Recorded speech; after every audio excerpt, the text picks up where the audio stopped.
Snowden's dropped another bombshell.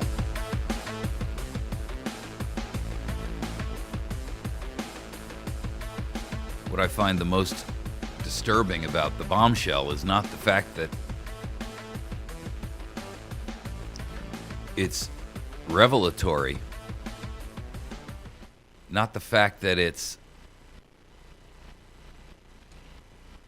terrifying,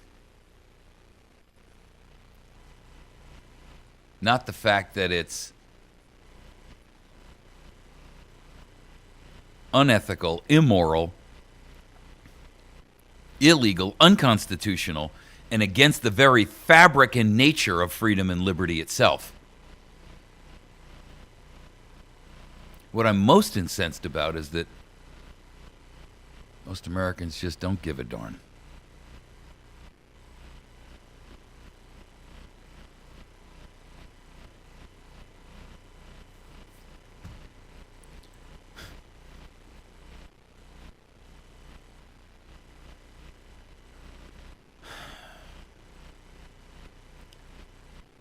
It's not that this NSA and the CIA and the surveillance police state are growing around us.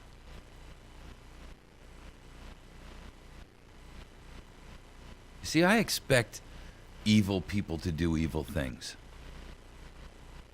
I even expect people to be caught up in evil and not quite realize maybe that they're doing evil because, you know, they've just been indoctrinated so long they just don't get it. I don't give them a pass for that. I just understand that it can happen. But what I don't understand is what part of this empirical mountains of evidence don't you get?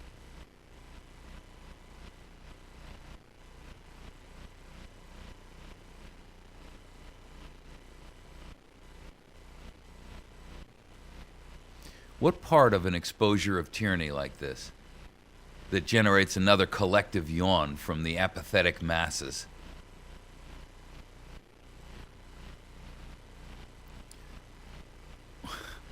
who just don't get the fact that all of this has one purpose and one purpose alone: to do you harm. And yet they'll all just willingly sit back, collective. I don't know. I don't care. Where's my iPod? Anybody see my car keys? Hey, you guys want to go get a six-pack, man? Hey, what do you say we drive over to that store and, you know, they just started selling weed over there, man. We can, you know, now that they made it legal, we just stay high all day. I mean, who cares if NSA is spying on our Facebook pages, man? Because, you know, the only thing they could have gotten us for before was smoking dope. You know, now that it's legal, hey, who cares, man?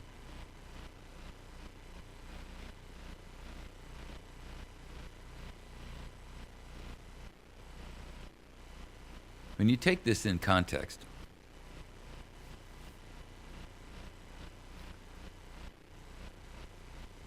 and you look at this, and you need to read the details about this, and so I encourage you to, but I don't want to go through the article on a, you know, case by case basis or section by section, because I think the message here is bigger than that. We've already seen PRISM and Main Core. I mean, why are we waiting for another revelation? I mean, that's like sitting in there and saying, well, you know, we don't really need to prosecute this murderer, man, because, you know, he hasn't committed enough of them yet.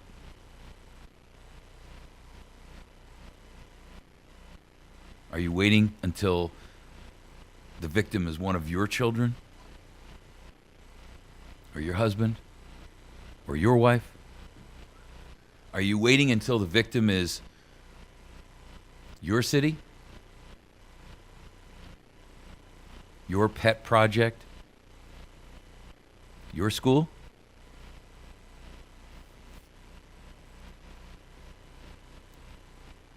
The victim is the nation.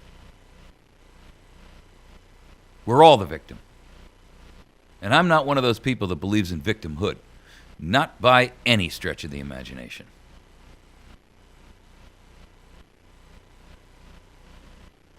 But why is America sitting here, apathetic, completely disinterested in their own demise?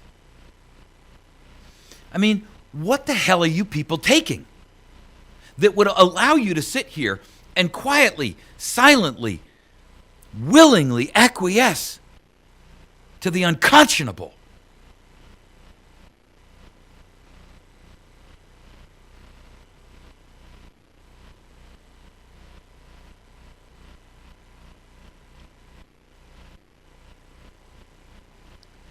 I know.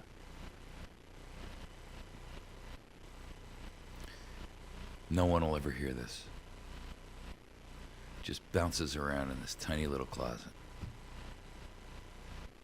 I watch the YouTube numbers. I watch the Spreaker numbers. There aren't a handful of you that'll hear this.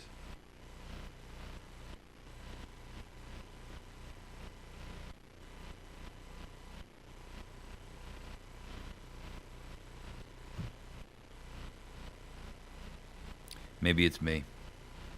Maybe it's my delivery. I don't know.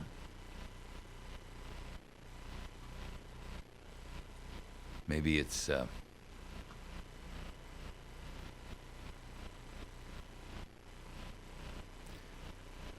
don't know. But I know this. Irrespective of how stunted and how small this program is,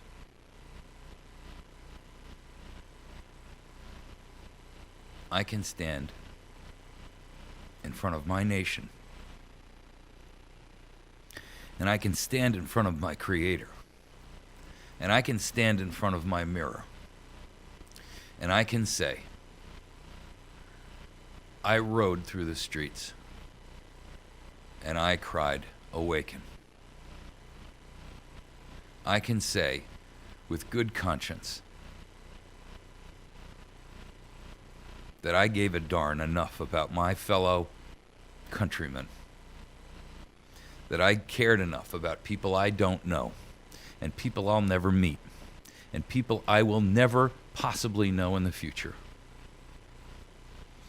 And I can say that I respected the deaths of 3.5 million of my ancestors.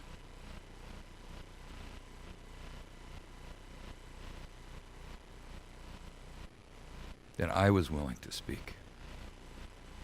That I cared enough. That my protestations and my alert and my cry for awakening may have fallen upon deaf ears, unwilling ears, silenced ears.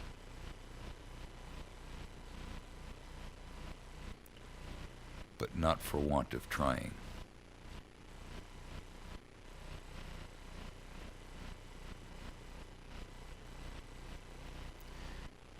Not because I cowered in fear. Not because I feared the loss of my liberty or my property or my things. Not because I feared my life.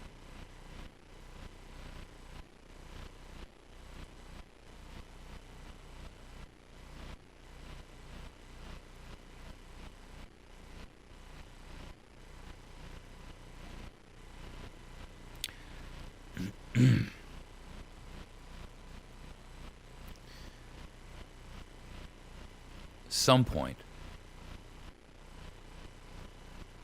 many others will stand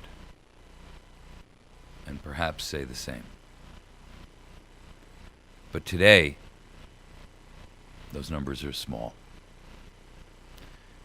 And I'm not taking anything from any of you that are listening here, that I know many of you are out there doing what you're doing, and to the best of your ability.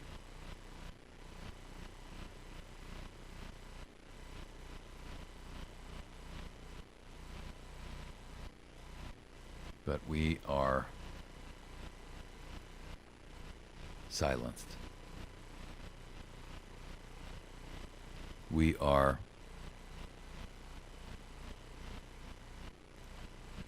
selling something that the masses don't want. They fear the animating contest of freedom because it's easy. It's easy to be taken care of.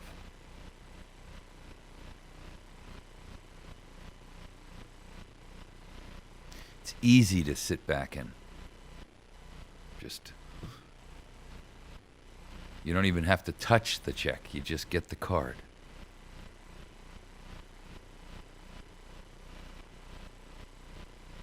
You don't have to use your brain to be constructive at a workplace. You don't have to apply critical thought to work at a concept or an idea or a principle, and to be introspective, to fight, to defend it.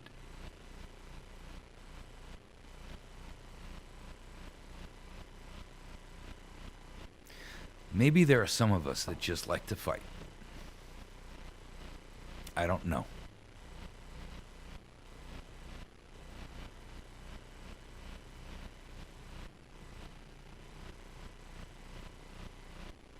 But there's a certain percentage of us that just can't quit.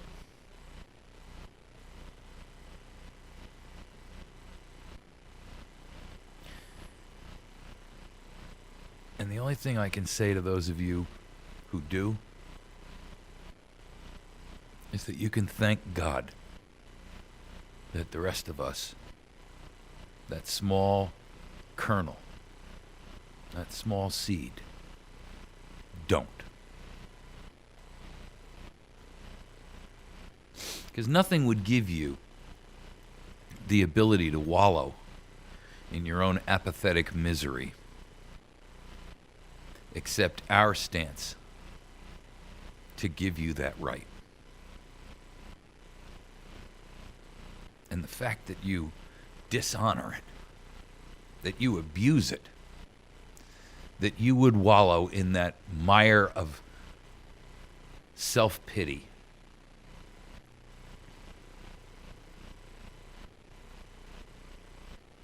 is insult enough.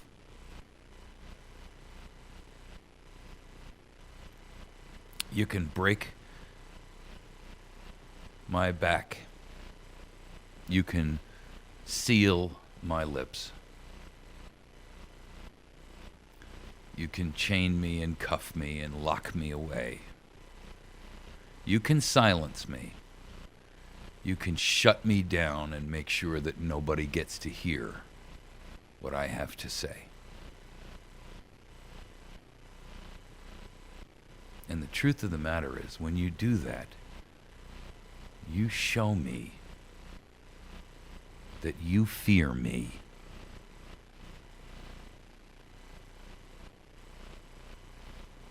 You show me that these words matter.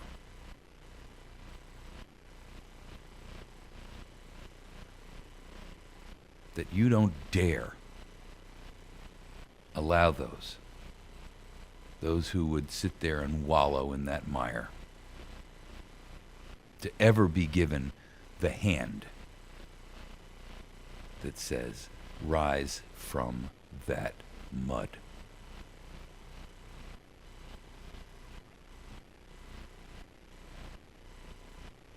Stand. Be responsible.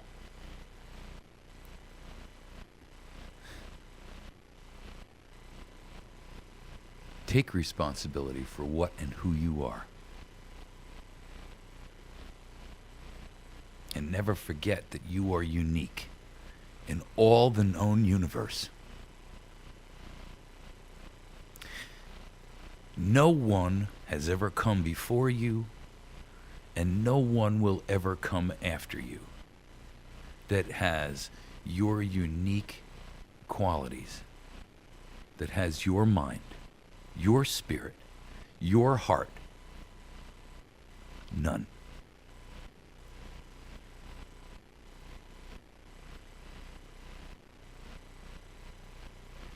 Whether you believe in divine creation, or whether you believe in universal cosmic karma, makes no difference. How you got here, where you got here, and where you're going doesn't make any difference.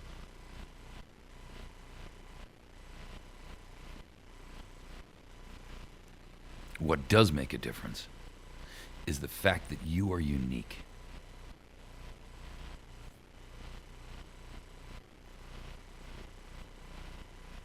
And if you squander that and you throw those pearls before swine because you are afraid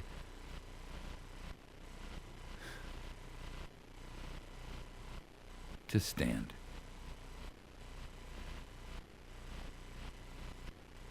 then you have spit in the face of either your God or the magic of the universe. You have slapped that which has given you that free will, that independence, that spirit, that belief, that freedom. And you have traded it all away to be taken care of. And you're willing to acquiesce to the beatings as long as you don't have to stand up and fight for your own benefit.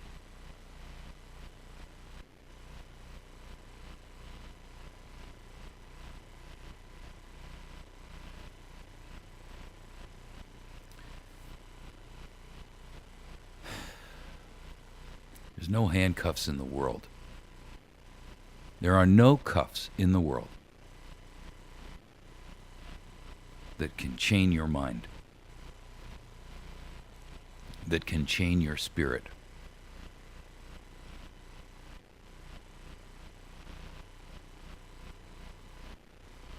The only thing that can imprison you is you.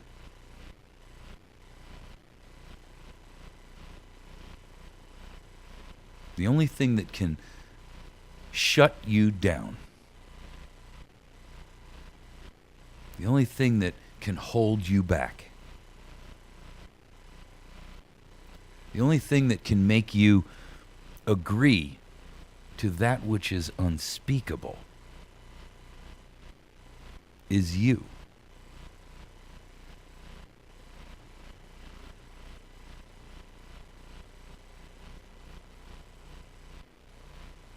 What is this life, if not to strive? What is this life, if not to endeavor to be better than even you think you are?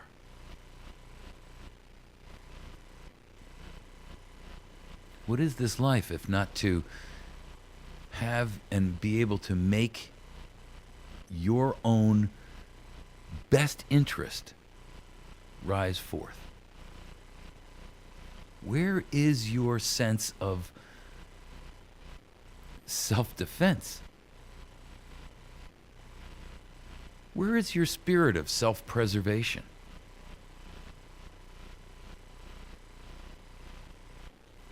If you were injured, your instincts of self-preservation would kick in. Get into a car wreck. See the flames rising in the back of the vehicle. And your instinct tells you, flee, get away. Fight to live.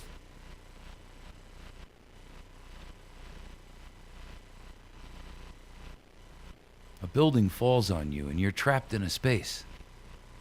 And you work and fight to live.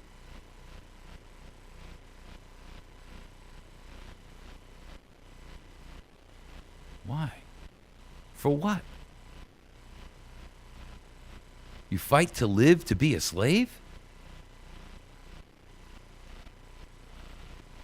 You fight to live to allow others to take that freedom and that liberty from you? To what end? What's the point?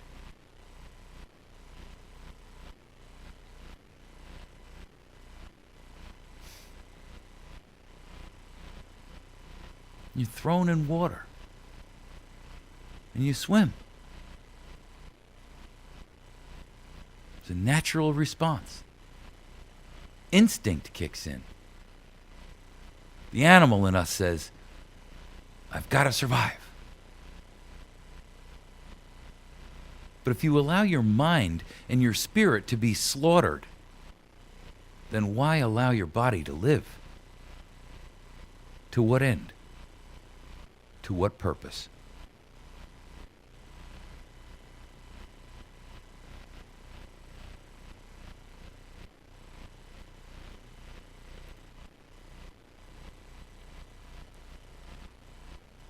You don't hear me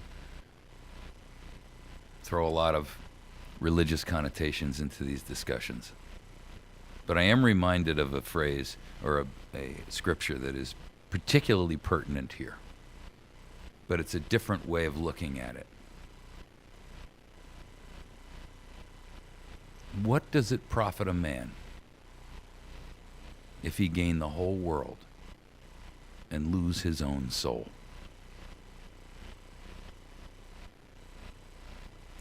And your soul, while you are here, is that which makes you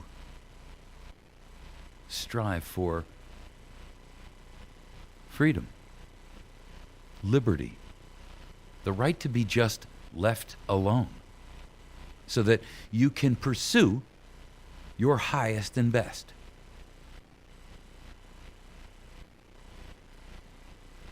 So what would it profit you if you gain all the free food and the free... What does it profit you if you gain all these possessions, but you are a slave and a prisoner?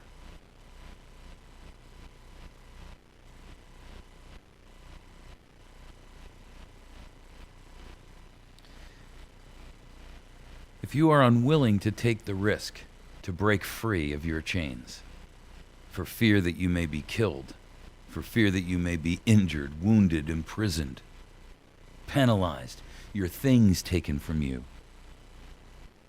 audited, then you actually love wealth better than liberty. You love security better than liberty. You love apathy better than liberty.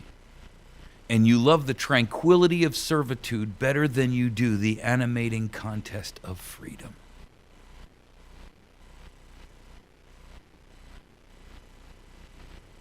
And I ask you to go from us in peace.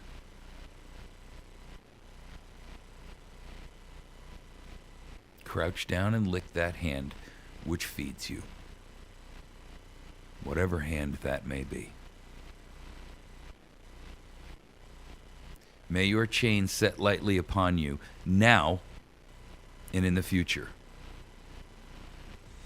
And may posterity forever forget that you were our countrymen.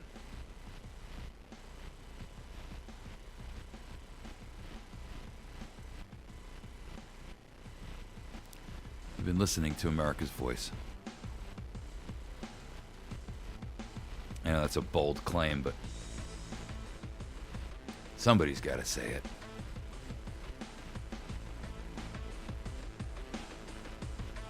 The question here is, where do you stand